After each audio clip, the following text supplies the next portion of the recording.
ইতিহাসের নতুন অধ্যায়। ইসরায়েলের পার্লামেন্টে এক ঐতিহাসিক মুহূর্ত।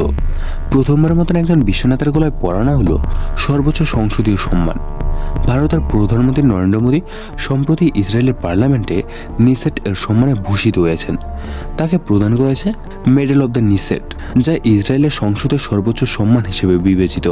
একটা বিশেষ আনুষ্ঠানিক অনুষ্ঠানে এই পদকটি তার গলায় পরিয়ে দেন কনসেটের স্পিকার আমির ওহানা।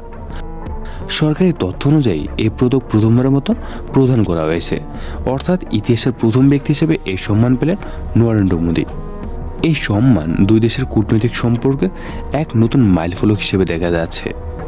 বিশেষ করে প্রতিরক্ষা, প্রযুক্তি, কৃষি ও উদ্ভাবনের খাতে ভারত ইসরায়েলের সহযোগিতা আরও জোরদার হয়েছে।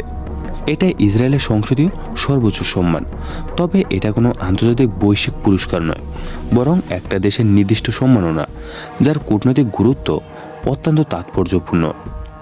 কনসার্টের মঞ্চে এক ঐতিহাসিক দৃশ্য, ভারত ইসরায়েল সম্পর্কে নতুন দিগন্ত আর বিশ্ব রাজনীতিতে আলোচিত এক বিশেষ সম্মান।